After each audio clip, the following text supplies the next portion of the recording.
Welcome to Words on Water, a podcast from the Water Environment Federation. I'm the host, Travis Loop. This episode is part of a new series from WEF looking at diversity and the water sector. For these episodes, I am happy to be joined by a co-host who is my colleague at WEF. Hello, I am Rahkia Nance and will be co-hosting this series. Initially, these episodes will focus on social justice and equity issues for Black Americans as they pertain to the water sector. Then we'll explore other issues of diversity, equity, and inclusion. We will talk to a variety of people from across water, different occupations, different points in their careers, different ages, different places, different races. Our goal is to have open, candid conversations, and we hope that dialogue can raise awareness about problems and solutions and enable us to move forward together and build equity.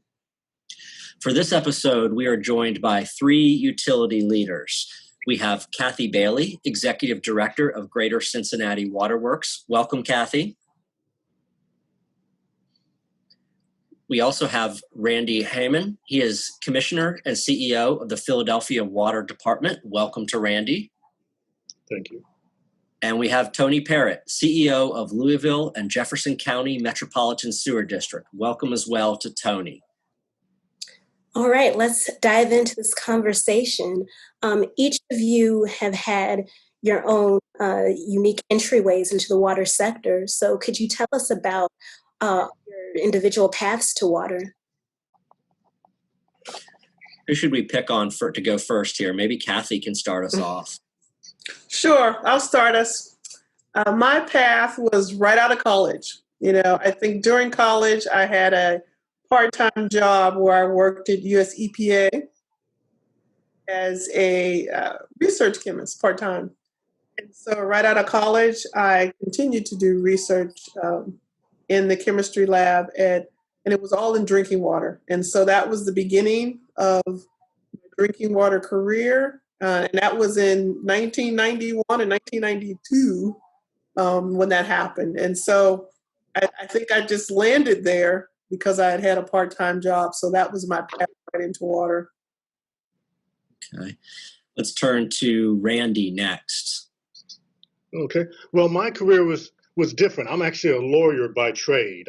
Attended Georgetown Law School, had worked as Assistant Attorney General for the state of Missouri, had worked with law firms and all. And then an opportunity came to become the General Counsel for the Metropolitan St. Louis Sewer District.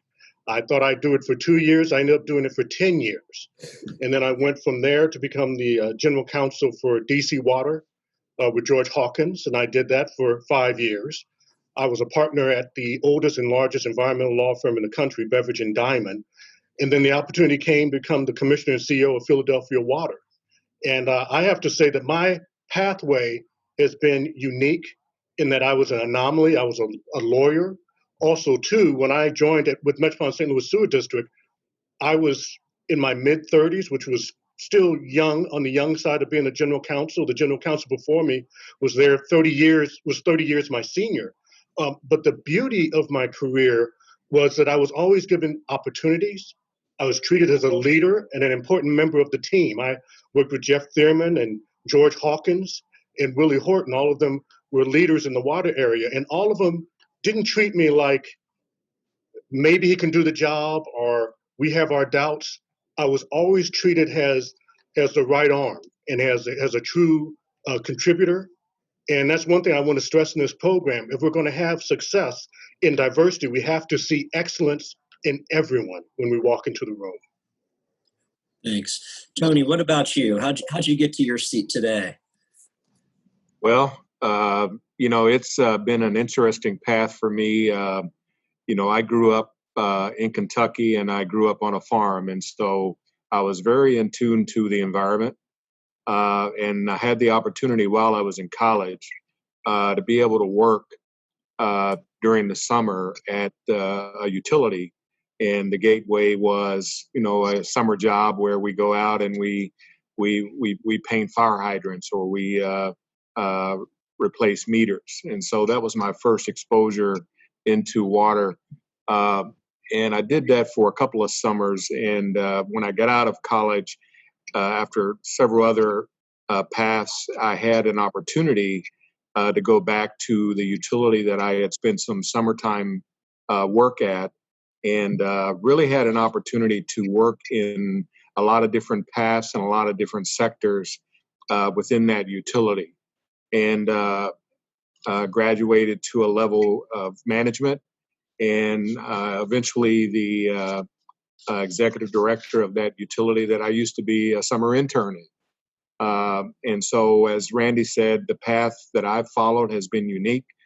I currently am at my third utility, but at each utility, I was the first. I was the first African-American leader of the three utilities that I worked at. That is probably not unique in terms of a lot of folks that are experiencing leadership at the utility level and the utility sector, and the opportunities that are there are really wide open. It's a career path that I support and have done for over 30 years.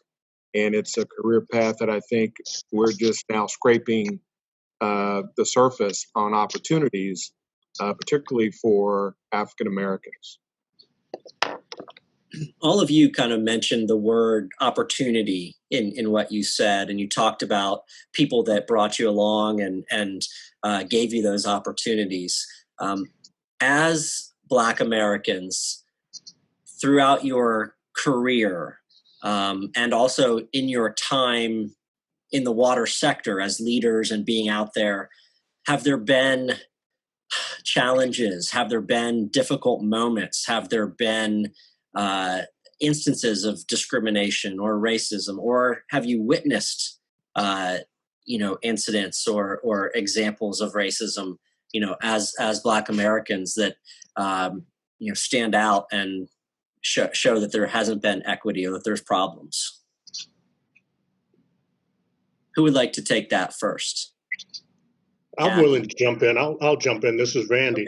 Okay. Certainly, I've seen those situations. Now, as I said before, I was a general counsel for 15 years with two utilities. I was a lawyer, and I certainly had situations where you're brought in on projects, but you're not really given anything meaningful to do that you can really grow from. That's what a career is made of, be it in the law or in the water utility. That you get a certain level of projects at this point, and then you learn that, you master that, you move up. So after 3 or 4 years, you're able to say, I have a briefcase full of experiences that are valuable. And that means you have to have mentors and individuals who see you as worthy of training and give you opportunities that you can show your best and really, really do your best and grow.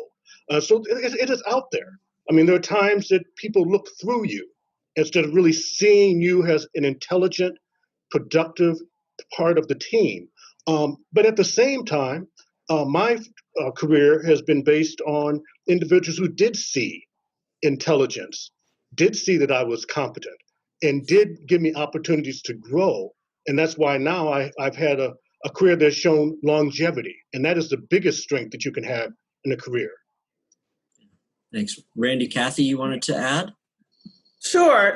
I can definitely say yes to all of those questions you were asking. But I remember early on, and this was in 1992, taking us back some years, but this was when I was leaving the US EPA, and I was coming to the city of Cincinnati as a chemist. And actually I was hired to work in our granular activated carbon treatment plant.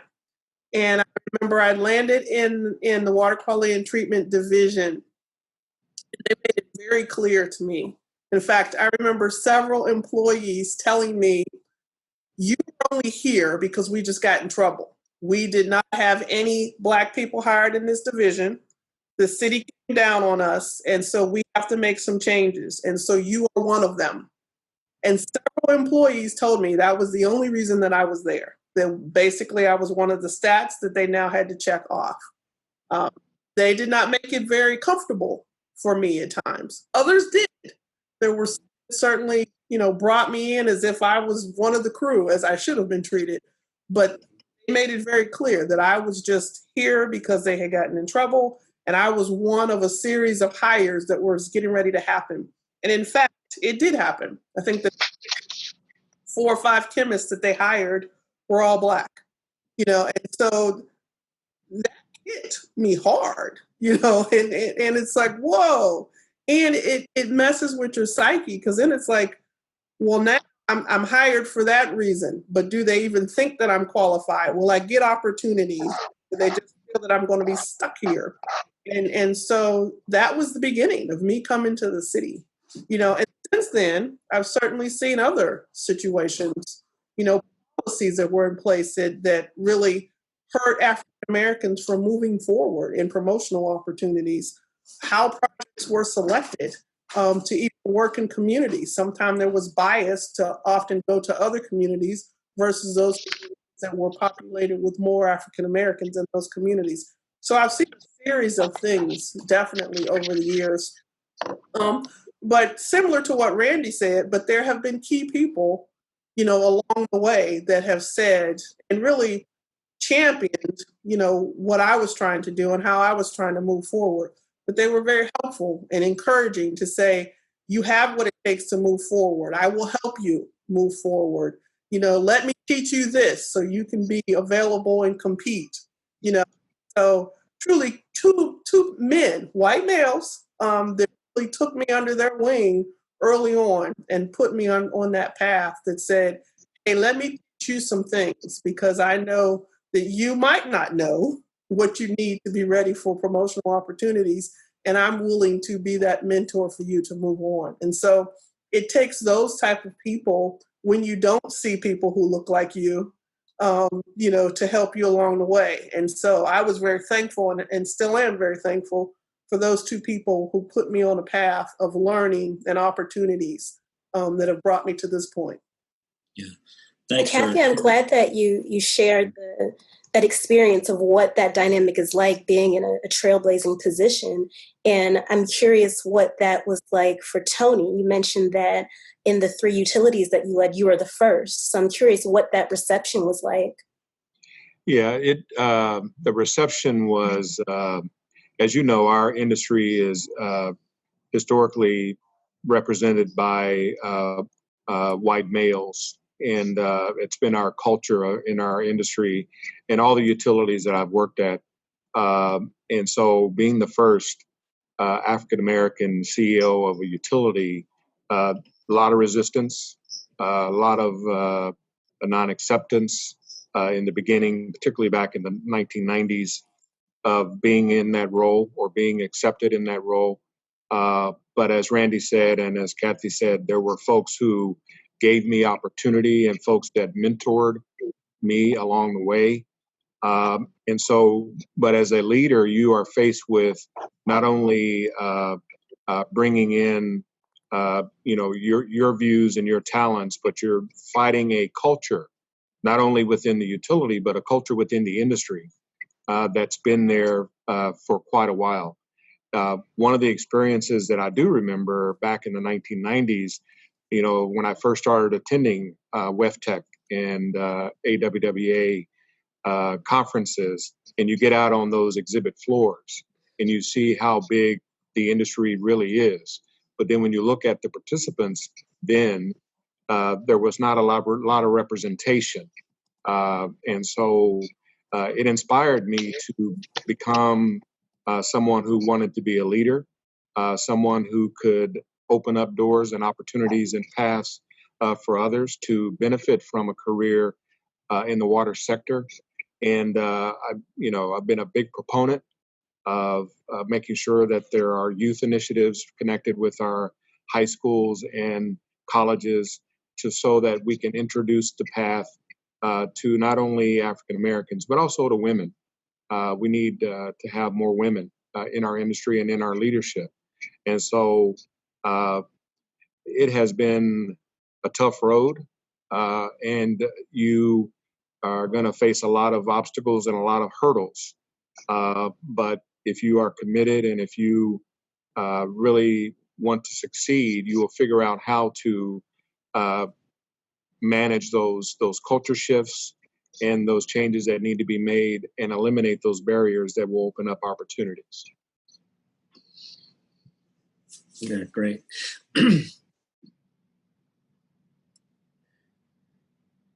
Rahkia, you had a great question that kind of played off of WEF's new inflow program. Do you want to mention that and see kind of what folks think about that?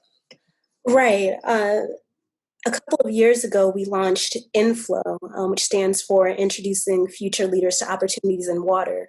And it is designed to representation among groups that have been traditionally underrepresented within the water sector. And Tony, for example, you mentioned the lack of representation. So my question to all of you is, during your career, how did you see yourself represented in the water sector, and how did that affect you? Well, I would just echo what Tony has said, and Tony is a friend and a role model to me, especially with him being the first so many times. So often when we look at these organizations, it's white males throughout the organization. But that time is changing. And I think, again, if we look at excellence is the key. I'm the first African-American CEO, commissioner of Philadelphia Water. I was the first African-American general counsel at MSD to be a full-time in-house general counsel. In all of those situations, I had to take the ball and run with it. Now, what I found happened was those around me saw that I had the ability to lead, that I was intelligent, and that I was successful with the programs that I had. And it didn't take long for them to follow me. And so, but you have to have that opportunity, number one. Number two, you have to have a culture that sees value in everyone. So I didn't have a lot of sniping on the side. I'm sure it went on some, but I'm a big believer that if you're successful in what you're doing, others will have to back away unless they want to be known as the person who stopped the organization from moving forward. So I was able to do that. I'll say this real quick too, that you can change the culture. I was the first African-American male at MSD or general counsel, stayed there 10 years, left when I wanted to leave. When it came time for me to leave, I had mentored a white female who was an engineer, Susan Myers, and then she became the general counsel. And I'm glad to say she's been the general counsel for over 10 years and just recently won the St. Louis Business Journal In-House Counsel General Counsel of the Year Award. So now everyone looks back at the last 20 years of the organization and they say, well, we have an African male who's applying. Well, yeah, maybe they'll be as good as Randy is and bring him in. Or we have a woman who's applying. Well, Susan's been here for 10 years. What I mean to say is you're knocking down those walls and those misperceptions. And that's by including people, widening the net that we're pulling in diverse candidates, both minorities and females. I would definitely agree with all of Randy said, and I can remember early on, similar to what Tony said, you go to those conferences, and often African Americans do this. We are at times the only or one of a few in a room, and we look around, and the room 300 people, and we count.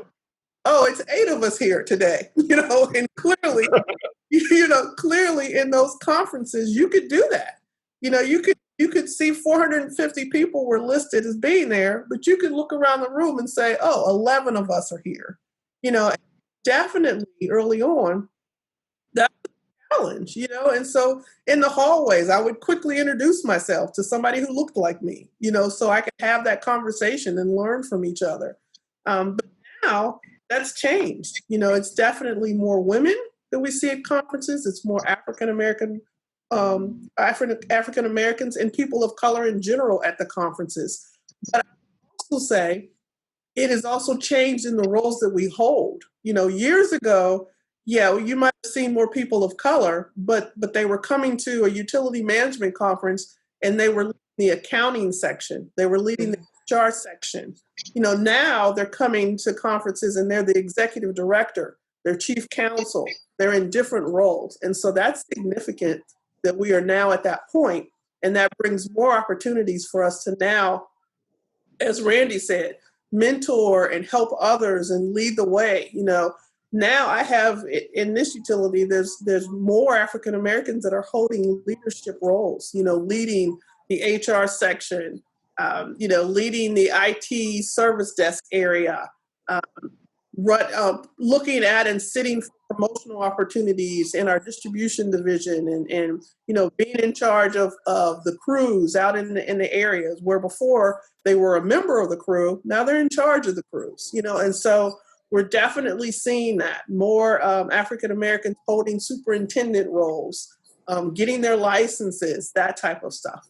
And so we definitely see that has changed over the years. But the 1990s, early 2000s, clearly, you could count the number of people at a conference. Now it's definitely changed, and it's a good feeling. It's definitely something that I look forward to, and that's how I met Rahkia. Let's have a conversation. Let's get to know her. What can we do? How can we stay in touch? Let me know what you need. If you're having a challenge with navigating something, know that you can text and email me, and I'll take time and we'll figure it out. That's what it's all about, and that's how we help each other. Because it can be challenging. It can be hurtful.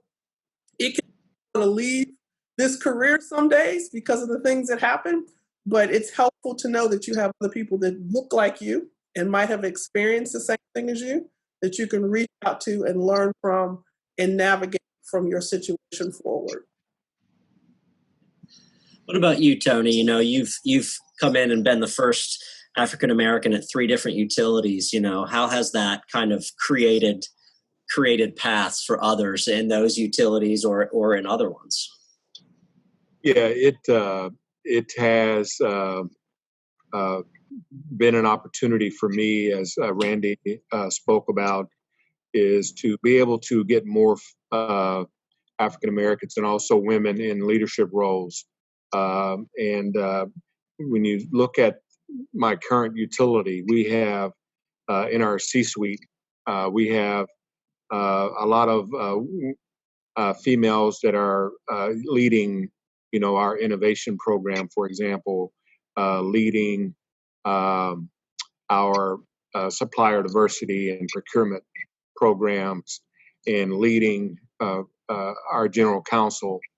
And so we are creating paths and opportunities, as Randy said, that people can look back and say that they've been successful.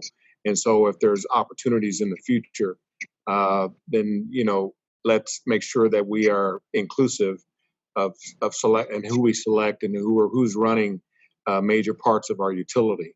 The other thing I would echo is, as relates to the inflow program, we are a supporter of the inflow program, and we have historically been involved with a lot of youth programs to make sure that we're opening up career paths for high school and college students, particularly in the fields of science, technology, engineering, because these are good careers. These are great careers for folks to pursue, and the private sector sucks up a lot of the talent. So on the public side, we need to continue to promote, continue to recruit, and continue to open up those opportunities and make sure that folks are getting in and getting meaningful work and meaningful opportunities to develop their career paths. That's where I wanted to go with the questions next, is really push down here, on what utilities should be doing across the country, to make significant progress in this area of equity, diversity, and inclusion. I mean, you all have mentioned some things. Tony just mentioned a number there, but how can we, as a sector, accelerate, this process, and with a real eye on the greater social equity picture? Randy want to take a stab at that? Well, absolutely. One, what we have to do is the utilities have to be welcoming. The history of utilities has, again, been mainly white males. If your uncle worked there, you got pulled in. If your grandfather worked in, you were pulled in. Okay? It's changing. And so we have to be welcoming to everyone. We have to see genius in everyone who comes to our door. Number two, we have to learn to fish in a different pond. If we've been going to the same place, looking for the same people, you're not going to find a difference. But what you have to do is go someplace different. For example, I went to Howard University, and they had a job fair. We put up a table, and the students were walking by, and I was impressed by the quality of students. Now, I have to admit, some of the young people did exactly what I would have done as a kid, walked right by us. But I stopped, had my sleeves rolled up, and said, by the way, do you want a job this summer? Yes. Well, why don't you think about working for Philadelphia Water? I'm the commissioner. Well, they looked at me and smiled, and you could just see a relaxed feeling come over them that, wait a minute, he may actually mean what he's saying to me. And so I would talk to them, and we brought them in for interviews, and some of them have taken the exam, and some of them are going to join us very shortly. So the big key, again, is to be welcoming, that there isn't a decision made before they walk into the door, and really allow their intelligence and their hard work and their commitment to be the driving force.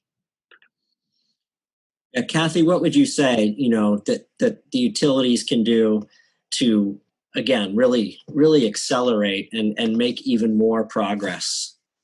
It's you have to make those connections, and it might sound a little odd, but you have to be seen, and I'll give you an example of similar, to what was shared, kind of like at a job fair, but I try my best to go out in the community and let high school students know and let organizations know, who I am and what role I play in the community as the first, Black female director of the utility. Many still don't know that, and it's interesting, and it's usually from white males, they play the, oh, hun, which section of the utility did you say you were in charge of? And I love it when I look right at them and say all of them, right? but it's that dynamic you get from some people, but often it's more of the younger people who are like, oh, you're in charge of our water? Oh, can you tell me a little bit more about that? What do you do? And then I start talking about it. And then I ask them, hey, what are you interested in doing? Are you planning to go to college? We have some jobs where you don't have to go to college, and so, being out there and often going to different events and having some of those, chit chats at dinner tables, for fundraisers and stuff, often really points me to being able to have some opportunities to talk to some young people to say, hey, here's some opportunities you can likely think of in the future, and they're all around water. And water is life, and look how you can touch people every day if you have a career in water. And so a lot of that has to do with making yourself available, being very intentional in having and making those connections in the community, at events, college events, high school events, et cetera. And that's certainly something that I try to do on a regular basis. I think that will help our industry in the future. Let me follow up with all three of you on this. You mentioned some how you're able to do some of this firsthand recruiting, and you're able to be an example to others, as a Black American who has ascended to the top. And here's the things you can do now because of that. What about somebody like me? What about the white man in the water sector that wants to try to do whatever, to increase these equity, diversity issues? What would be your advice for those people, which, like you said, is still a high portion of the water workforce? I would say quickly, be approachable and speak up. Just because you're not African American doesn't mean that you can't have a positive influence on African Americans receiving job opportunities and for spreading the importance of diversity. If you stand quietly on the sidelines, you're actually hurting any progress that the utility is trying to make. And so I think it's imperative that you do make yourself approachable, that you do make time to have lunch with someone. It's all really, we can have new programs and all, but really what it comes down to is how do we interact with one another as individuals? Do we embrace and see the importance of the individual that's standing in front of me? Do we see a career path? And do we encourage those individuals? I think that's what you've heard all the panelists talk about, the importance of others seeing something special in us. And I would also add that you really need to get to know the employees, and know their culture. That's significant. When I look at Steve Hayman was the CFO of Water, and he was one of the two people I mentioned. It really put me on a path. And when I look back on what he did not just want to give me opportunities. He wanted to know who I am. He wanted to know where I came from. He wanted to know my family dynamics. My mom. He wanted to know me. And in doing that, and I wanted to know him. I know his family. And in doing that, I felt comfortable with him. So I was able to say, Steve, you're sending me to this meeting, but I'm intimidated. The last time I went, it was 15 white males there and they wouldn't let me get a word in, and I know I have things to say, but it bothers me, and we would have those kinds of conversations. So then he knew how to help me, and it wasn't him going behind the scenes and telling them, let her talk. It was him working with me to have more of a comfort, and so he'd say, Cathy, you know what you're talking about,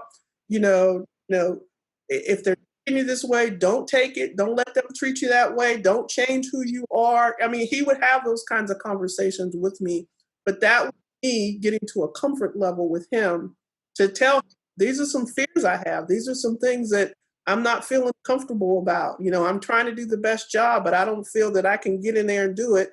I walk in this room and 15 white males look at me and they don't look like they're very inviting, and so once I was able to have those very candid conversations, then he knew what to do and how to help me, and then he would bring me into different things.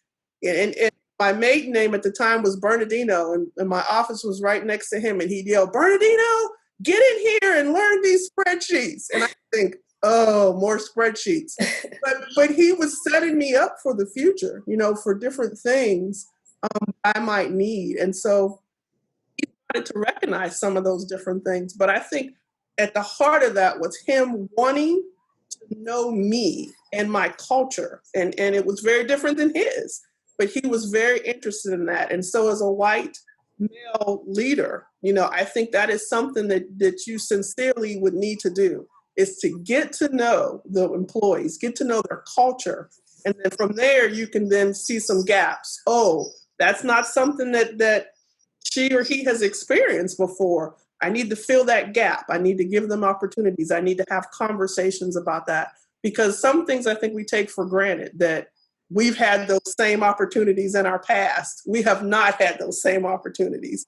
And so to be able to have those conversations and somebody candidly tell you that, then you know how you can move forward to give them opportunities and help them along the way. Great. Tony, advice for the white males out there in the water sector that want to be part of this change? Well, first of all, I think silence is complicity. Mm-hmm. And so it is time for you to really step up and show that you're serious about making changes.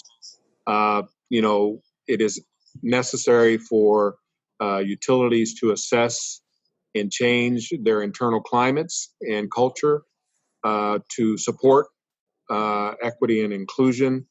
It's also important that there's a commitment to make sure that the workforce mirrors the community across the breadth and the depth of the organization. And I think it's important that it goes broader than just the utility. It has to be in the community. It has to be about supporting environmental, racial, and social justice initiatives within the community. And also, there's a lot of different ways that you can address some of the culture issues inside the utility. Just an example, in our utility, we have created an equity core team where every division has a equity liaison that is helping us develop an equity action plan.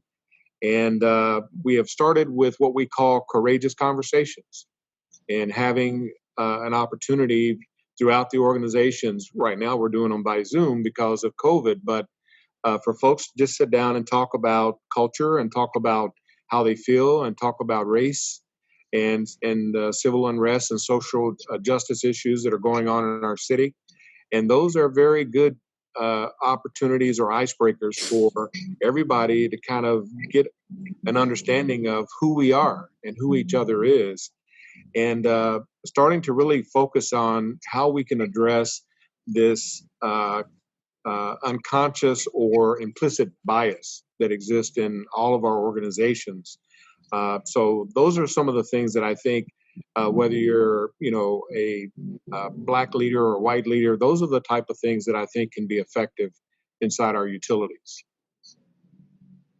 These conversations over the past few months, we've seen numerous calls for equity, whether it's at individual organizations or through industries as a whole. So how does the nation's need for equity relate specifically to the water sector? I would think there's no difference. We are a sub part of the entire community, and so as there are issues of race in our community, it's natural that there's a subset of it will be issues of race within our organizations. And as Tony said, there's issues of implicit bias, and so we have to find ways and develop programs that allow us to have entree into these organizations. And then an incubator that allows people to make mistakes. That's one reason I was able to be successful. I wasn't perfect every day, and as a result, there were times you have to go back, rebuild, go in another direction. But I always had the freedom to do that. And I didn't lose my stature by saying, hey, I don't know X and Y, or let's talk about this over a meeting. So you have to do that. Number two, you have to design programs that address the issue and allow people in. We have one, interns to hire, where we looked at our civil service program and some of the hurdles people have to go through. And we said, wait a minute, is there a way that we could make it so that it's easier for them to take the test sooner after they finish their internship instead of having to wait several months and we're losing people to the private sector?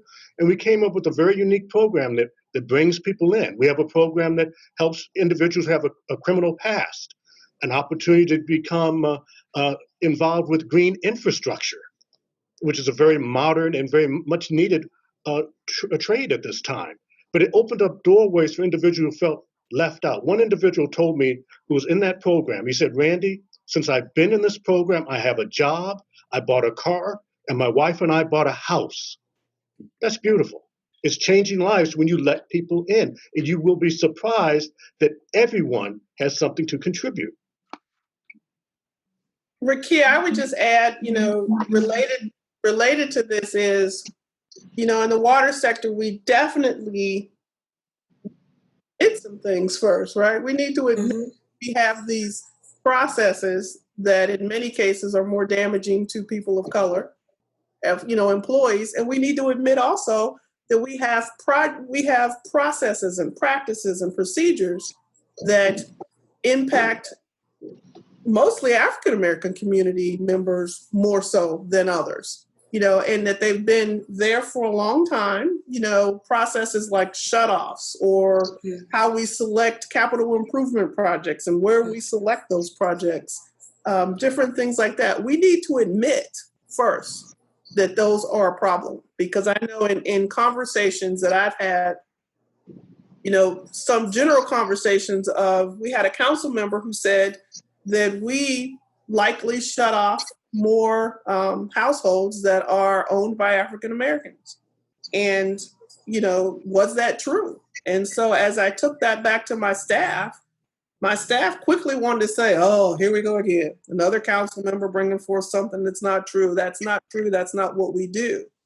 But let's look at the data. And the data never lies. The data, let's break it down. Let's correlate it with census tract data. We know data about our neighborhoods. What it turned out, I think 7 out of 10 times we were out there doing shutoffs. In 7 out of 10 neighborhoods, we were doing more shutoffs in those neighborhoods than others because we had attempted to maximize our work in those neighborhoods, which meant we went there more often. And then the neighborhoods that were mostly white customers, we didn't go there as often. And so we let them slide when when a shutoff was needed in their neighborhood. So it did turn out that we were doing shutoffs more in Black neighborhoods than white. But you have to look at the data. You have to first admit that, yeah, that's true, that council member said. And often we are not willing to have those conversations to admit the problem first. So I think as a water sector, we need to admit that, yeah, we have some of these practices that are occurring. And then after we admit it and we realize it, then what are we going to do about it?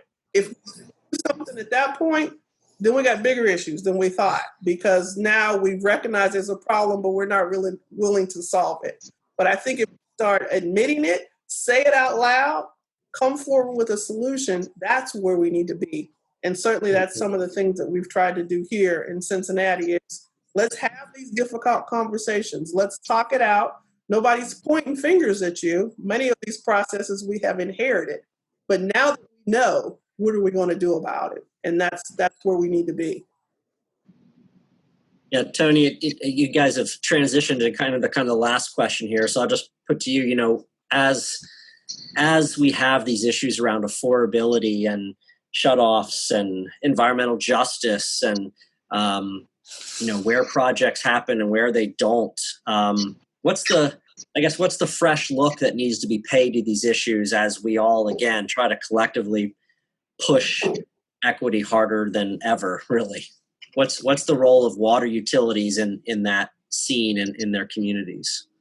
Well, one of the things that I will just point out is, as far as the affordability and of course with COVID-19, all of the delinquent accounts, all those issues are really affecting the Black community.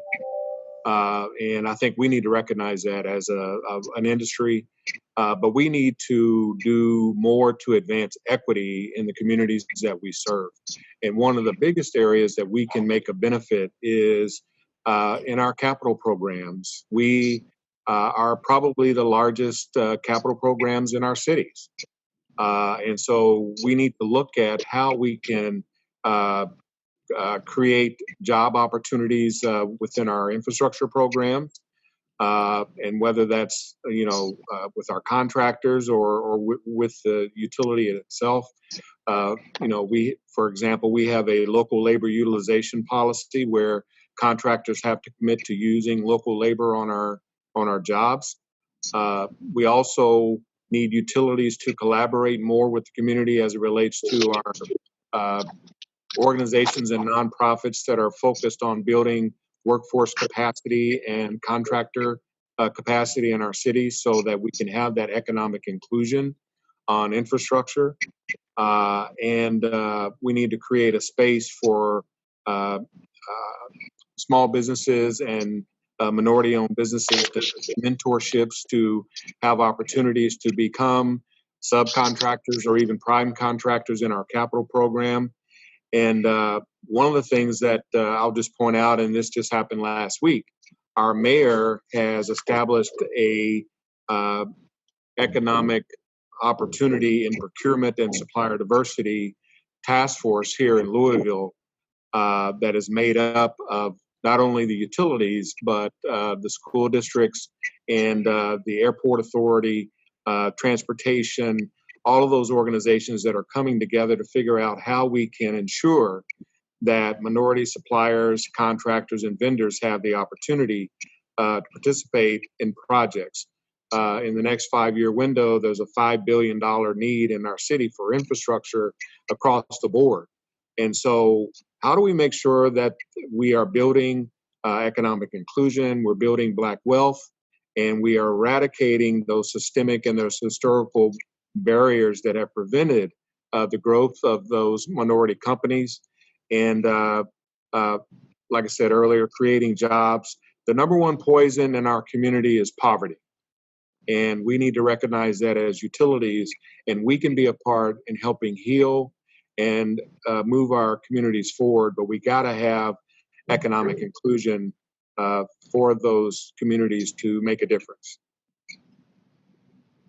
Thank you, Tony. I think within the space of the past hour, we've delved into rooted issues that have no easy fix, but you all have definitely contributed some insights, perspectives, and solutions that we'll continue to see unfold. So thank you all so much for joining us for this conversation. We hope that you'll continue to join in and offer your insights. That will do it for today's episode. Thank you. Thank you. Thank you very much.